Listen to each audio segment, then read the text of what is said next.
I'm not really sure what I have planned out for this video, but I know that all of my energy is going to be geared towards just coming out from work. So yeah, if I seem tired or like, that's what it is really. I just came from the deli, so I have a whole new order. Great and a half. They let me home early, which is why I'm able to record right now. She scared the fuck out of me trying to take the bus. That scared the fuck out of me though. Girl, last time I got ran up on, I got robbed. Somebody gonna ask me on the train if I'm married. Look at the girl, tired. But this ain't about that. This is about you. I hear from somebody else that you don't believe in yourself. Oh, stop. I made a stop on the way to get home. Like I said before, I went to the deli. So, got us fries. Got us mozzarella sticks. Isn't it so like rich and tasteful? Kind of like Italian. I have yet again saw a trend going around, but this time it's a little bit different. It's people going on YouTube telling other creators to basically create. And there's nothing wrong with that. Using YouTube's name is working for some people. There's a lot of people that want to help people on this app, but there's a lot of clickbait. The reason why the trend works is people are watching your video to get some sort of information. Everybody wants to be on YouTube. Nobody really knows how to do it. So they're seeking that advice. But you guys are getting it from the wrong people. You're not getting it from the people who are doing numbers. You're getting the information from the people who want to sell off you. Nobody should be trying to sell to you. It should come naturally. Just like this conversation right here. You want a fry? And if you feel like somebody's trying to do that to you, then simply don't follow. YouTube pushing out small creators is a good and bad thing. I started YouTube when I was around like 16. The reason why the videos aren't up is because I deleted the channel. I used to have an old channel before this one where I used to edit and dance and post it, and I enjoyed doing that. I enjoyed actually putting out art. Nobody really saw it, but it was for me at the end of the day. I got back into YouTube 2 years from now. So let's say 2020, 2022, somewhere around that time. And the reason why I wanted to start it up again is because, you know, one, I'm growing older. I should be allowed that privilege. And two, I kind of wanted to get to know myself a little bit more. It's not that I didn't know myself 2 years before. Yeah, it's not like I didn't know myself 2 years prior, but to look into a camera almost every day and stay committed and talk to yourself like you're talking to a friend is like, it was a strange concept up until it wasn't anymore. This kind of like a video diary. And before I did this, I was on Snapchat talking to myself, literally like ranting to myself like a friend online. Trying to make the adjustment to Snapchat, talking to yourself and keeping the drafts online versus doing this where everybody can see was kind of like huge. The difference between then and now is like very slight, but very important. The goal was always to help people, but now I really want it. Like now I'm really committed. My problem before was always consistency. So now that I'm more consistent with it and I'm dedicated to talking to you guys all the time, there's got to be like a huge like and the things that worked for me isn't exactly what I was told would work for me. You know, like I was always told that if you do YouTube, you need a teleprompter so you can read off the words and write a script almost every video and create like a content board on the thing, so you have it to look at. And those are all good recommendations if you are very timely and scheduled and want some sort of organization.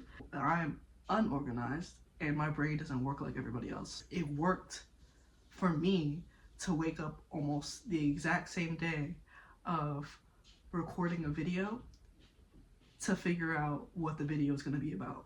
Like, I would literally wake up in the morning, and if I had an idea for a video, I'd write it down and record it. That's how my creativity flows. That's how I'm able to talk as much and as long as I do, is because I'm not thinking of anything else other than like my ideas. Nobody's in my ear telling me what it's supposed to be. Your journey is your journey. What works for you works for you. And for a moment in time, you have to pause and figure out and shut off social media. When I did YouTube, I had like a huge like social anxiety. No, it's not. It wasn't social anxiety. What was it? I had filming anxiety when I started YouTube. So when I would record a video, in order to like not feel overwhelmed and like not overthink, I would put headphones on while I was recording and blast the music loud, in order to just speak in peace without thinking, without thought. Did it work? For a little bit. But after a while, I couldn't like hear myself speak. And then I got more and more off topic, and that didn't help my anxiety at all. It kind of just stayed there, stuck there for a bit. Things didn't really change up until I got a sales job and I was able to speak to people just like how I'm speaking to you now. Get all types of people in the city, and you get a lot of rejections. So I got a lot of rejections, and I was like one of those people that would sell to you outside, like stop you like, hey, quick question. Like, that was me. Except like we weren't selling CDs off the street. Like, we weren't selling like physical merchandise. It was like, you're doing this to support like a huge organization. And for our organization, we helped with kids' cancer. Same thing kind of still applies. We got a lot of people who yelled in our face. We got a lot of people who ignored us. We had to think of creative ways to just reach out to people and keep people's attention. So that helped me in more ways than one, to just not care about what you guys think. Like, it might sound like it's a bad thing, but I learned in time, when you do YouTube, it can't be a bad thing. You gotta focus on you. You gotta focus on your thoughts. You gotta be so concrete in what you're saying that other people understand you. Like, you can't second guess what you have to say. You know what you're saying. You know exactly what you're saying. You know exactly how you want to say it. Imagine that you talk to a friend and you're like, in the moment, what emotions do you feel when you're with that friend? And it has to be a close friend. I'm not talking about like a friend, like a friend that you call a friend, but they're not your friend. I'm talking like an actual friend. You feel happy. You feel excited to be in their presence. And most of the time, at least with me, when I'm on the phone with my friends, I always have some shit to share. Like, some crazy shit just always happens to me. And I'm on the phone with a friend like, oh my gosh, like, this happened to me. Like, I can't believe it. And you want that friend to relate to you. Now, if I was on the phone with my friend and I was like, girl, you need to listen to me. You need to happen like this. Don't get off the phone. Please don't get off the phone. Please don't get off the phone. I need to tell you something. I just feel like you can't be on YouTube and desperate for attention. Like, the attention's gradually just going to come to you. Even if you have like one view on your video, the attention is going to come to you regardless. It's not going to be that day, then it's going to be the next day. If it's not the next day, it's going to be the next day. And you have all this time to build up an audience, but just don't stop posting, regardless of if nobody watches it at all. Let me give you like a real life, my example for my channel, right?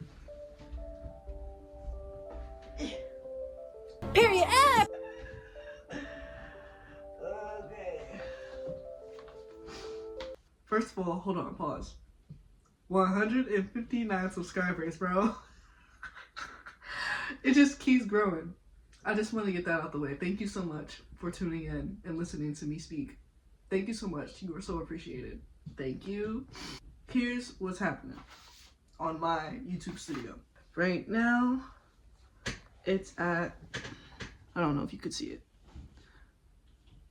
2.7K views, and that's just off one video. I posted that video on the 6th, right?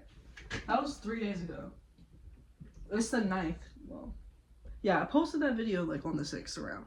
That video didn't start gaining traction until the 8th. That was the peak.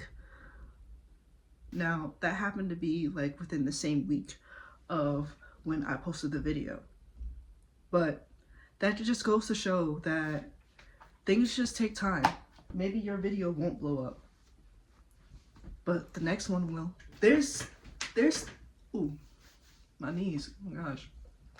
There's things that YouTube still recommends me years and years down the line, and like it will be like a random video that YouTube will recommend me, and I'll click on it and you find out that the person is like has been uploaded for like years. That could be you. That could be you. My schedule wasn't always like the best when I planned ahead for my videos, so I just don't have a schedule. I post when the ideas are fresh on my mind, and that's the way that I do it. And it's the same for equipment. I see everybody like try to say that like a specific camera is what you need and a specific microphone is what you need. I record from my phone, I edit from my phone, and that's what works for me. But you have to find your way, and you have to be very secure with it. Don't let anybody tell you that your way is weird and try to convince you to do something else. If it works for you, then it works for you. Who's gonna knock you off your path? Nobody. Nobody but yourself, really. That's the way you gotta be with certain things. And one thing, not about your videos, but about your audience, is people are gonna sniff through the fake shit. So make sure you post as authentically as possible. With 𝐡𝐴𝐬𝐭, people are searching for everyday people who have gone through the same things on a daily occurrence. People like you and me. And if this video does not motivate you to starting your YouTube channel, and my growth isn't enough, there are plenty of people telling you to do it right now. You just have to fly through who's actually selling to you versus who actually wants to help. Once you do that, you're golden. But you can do it, even if you're part-time. Everybody wants to hear your story. We're all waiting. What are you waiting for?